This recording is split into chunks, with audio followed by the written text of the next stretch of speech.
Voici le résultat du scrutin. Majorité requise pour l'adoption de la motion de censure 288.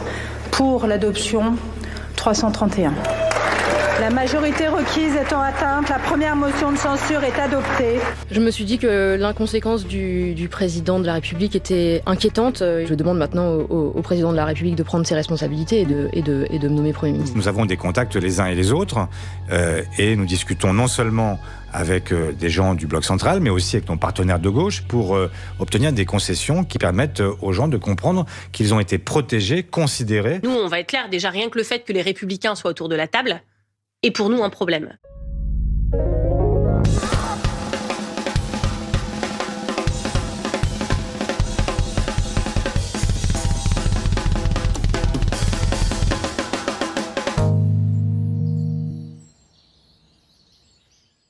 Une fois de plus, on enregistre cette chronique un peu à l'aveugle, sans savoir qui Macron va cette fois-ci choisir comme Premier ministre après la censure la semaine dernière du gouvernement illégitime de Michel Barnier. Censure dont on remarquera au passage que les macronistes nous avaient expliqué avec beaucoup de gravité que si elle était votée, elle précipiterait la France dans une épouvantable crise économique. Nous allons tous mourir! Mais dont nous pouvons vérifier une semaine plus tard qu'elle n'a évidemment rien provoqué de tel. Excusez-moi d'avoir paniqué. Il s'agissait donc une fois de plus d'un nouveau mensonge du parti présidentiel. Lundi dernier, 9 décembre, le journal Le Parisien expliquait que le chef de l'État était toujours à la recherche du Premier ministre idéal, une formulation qui n'a sans doute pas trop mécontenté l'Élysée, puisqu'elle suggérait assez habilement que Macron allait forcément faire le meilleur choix possible.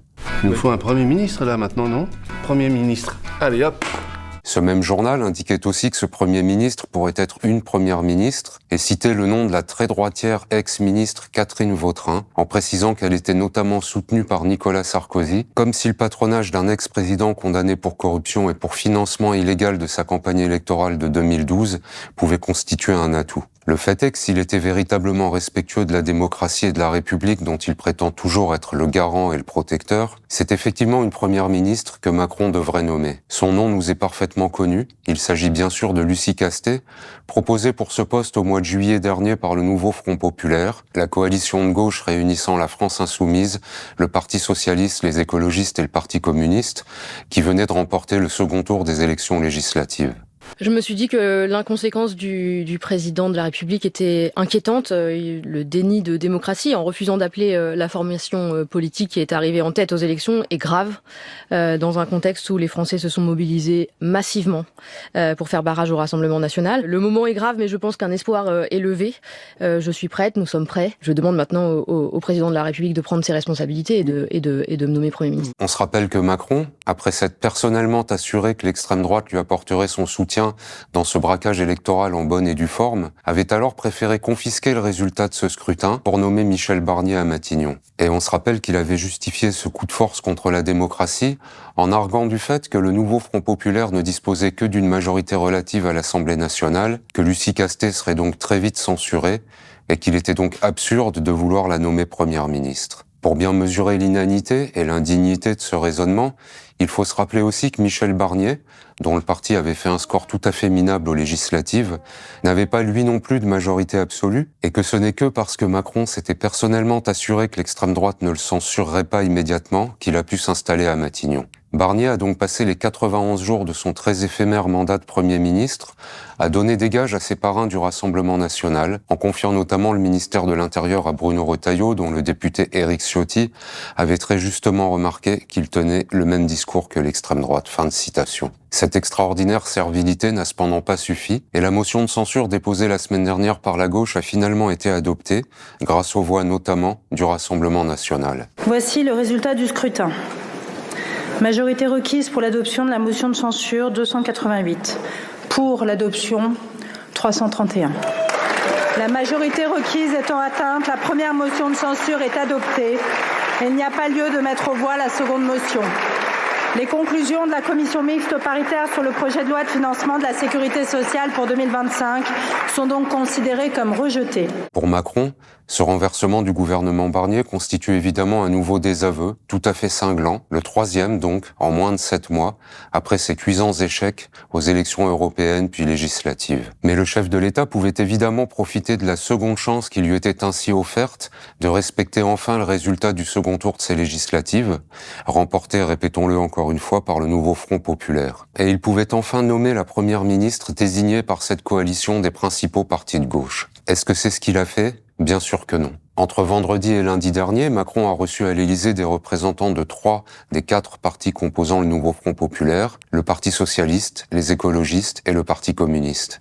La France insoumise, majoritaire au sein du nouveau Front populaire, avait quant à elle refusé de se rendre à l'invitation du chef de l'État, expliquant notamment par la voix de son coordinateur Manuel Bompard qu'elle n'acceptait pas le coup de force du président de la République et qui a refusé de reconnaître le résultat des dernières élections législatives, mais aussi qu'elle était prête à gouverner sur le programme qui a permis au nouveau Front populaire de remporter ces élections et que par conséquent, aucune discussion autre que la nomination d'un gouvernement issu de cette coalition ne pouvait avoir lieu avec le chef de l'État. Les socialistes, les écologistes et les communistes ont tous dit, avant leurs entretiens avec Macron, puis de nouveau après l'avoir rencontré, qu'ils étaient de leur côté prêts à des compromis, c'est-à-dire, pour le formuler plus simplement et plus nettement, à renoncer à certains points du programme du nouveau Front populaire, qui prévoyait notamment l'abrogation de la réforme portant à 64 ans l'âge de départ à la retraite, une augmentation du SMIC et une taxation accrue des transactions financières, et qui était donc un programme très classiquement et très sagement social-démocrate. Juste avant d'être reçu à l'Élysée, l'actuel premier secrétaire du Parti socialiste, Olivier Faure, avait ainsi expliqué qu'il était prêt à discuter avec la droite sur la base de concessions réciproques et à faire, je cite encore, des compromis sur tous les sujets, y compris sur la réforme des retraites, dont il demande désormais la suspension et non plus l'abrogation pure et simple qui figurait pourtant dans le programme du nouveau Front populaire. Nous avons des contacts les uns et les autres et nous discutons non seulement avec des gens du bloc central, mais aussi avec nos partenaires de gauche, parce que la question, ça n'est pas simplement de faire... Et avec la droite, vous parlez avec la droite ou pas? Cavalier seul, mais c'est de dire d'arriver à entraîner un moment le pays sur un projet, donc je rappelle, à durée déterminée, pour ne pas le bloquer, mais aussi pour obtenir des concessions qui permettent aux gens de comprendre qu'ils ont été protégés, considérés. Fabien Roussel, secrétaire national du Parti communiste, a quant à lui déclaré après son entretien avec le chef de l'État: Nous avons mis en avant concernant la question des retraites, et vous savez que c'est important pour l'ensemble des forces de gauche, la proposition d'avancer vers une conférence sociale et de remettre ce sujet au cœur des discussions entre les partenaires sociaux. Cette question et notamment la possibilité de permettre à ceux qui auraient pu partir en retraite de pouvoir le faire, elle peut être abordée et réglée par une conférence sociale. Ce qui signifie, si les mots ont un sens, que lui aussi a renoncé à l'abrogation immédiate de cette réforme. Ces reculades, pour le dire très gentiment, ont bien sûr été accueillies avec une immense satisfaction et acclamées comme autant de preuves de sagesse par la presse et les médias dominants, qui n'aiment la gauche que lorsqu'elle est ce qu'ils appellent une gauche de gouvernement, c'est-à-dire une gauche qui, lorsqu'elle gouverne, renie les promesses faites à ses électeurs pour s'aligner sur la droite, comme l'ont fait les socialistes à chaque fois qu'ils ont été aux affaires depuis 40 ans, à chaque fois, sans aucune exception. Fort de ces dérobades, Macron, de son côté, et après les avoir donc reçus un par un, a finalement convié mardi dernier à l'Élysée l'ensemble des partis politiques ayant indiqué se placer dans une logique de compromis, dans le but de constituer un gouvernement d'intérêt général ou de le rendre possible. Fin de citation. Ni le Rassemblement national, ni la France insoumise n'ont été invités. J'ai même pas été invité. Vous y seriez allé? Bah évidemment que non. Mais c'est pour le principe. Et Marine Tondelier, secrétaire nationale des écologistes, s'est félicitée que le parti d'extrême droite soit ainsi exclu de cette réunion. Nous, on va être clair, déjà rien que le fait que les Républicains soient autour de la table est pour nous un problème. Je prends acte du fait que le Rassemblement national n'est pas convié, je trouve ça normal, mais les Républicains qui, pour beaucoup, portent mal leur nom, n'ont pas participé au barrage républicain et courent après le Rassemblement national, ça me pose un sujet, et ça pose un sujet à l'ensemble de mon mouvement. C'est oublié un peu vite qu'il y a 3 mois, le chef de l'État a noué une alliance avec ce parti pour confisquer le résultat du second tour des législatives et nommer Michel Barnier à Matignon, et que loin de l'ostraciser, il le considérait alors comme un partenaire incontournable. La France insoumise, première force politique de gauche à l'Assemblée nationale, n'a jamais eu droit à ces mêmes égards présidentiels. Loin de se plier à l'injonction extravagante, selon laquelle la gauche devrait faire des compromis pour être autorisée à gouverner après avoir remporté les législatives, les insoumis continuent quant à eux de réclamer que Macron respecte enfin ce résultat et qu'il nomme donc un Premier ministre ou une Première ministre chargé d'appliquer le programme du nouveau Front populaire, et notamment d'abroger la réforme des retraites, comme le souhaite, selon la totalité des sondages traitant de ce sujet,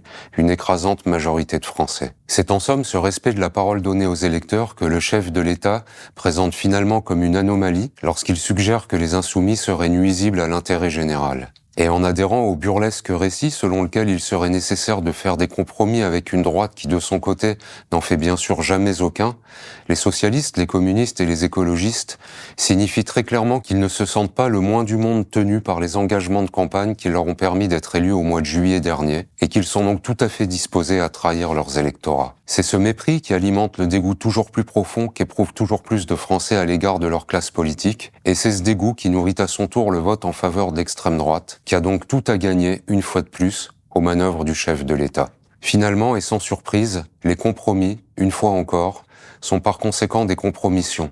Mais les mêmes personnalités de la gauche dite raisonnable qui se seront prêtées à cette mascarade feront bien sûr mine d'être très étonnées et très contrariées la prochaine fois que le Rassemblement national, grâce à leur déloyauté, améliorera encore ses scores électoraux. Merci d'avoir suivi cette chronique, à la semaine prochaine. Et hier donc, le gouvernement a été censuré. Et cela, malgré les concessions faites par Michel Barnier à l'ensemble des groupes parlementaires. Il a été censuré, ce qui est inédit depuis 60 ans, parce que l'extrême droite et l'extrême gauche se sont unis dans un front anti-républicain, et parce que des forces qui, hier encore, gouvernaient la France ont choisi de les aider.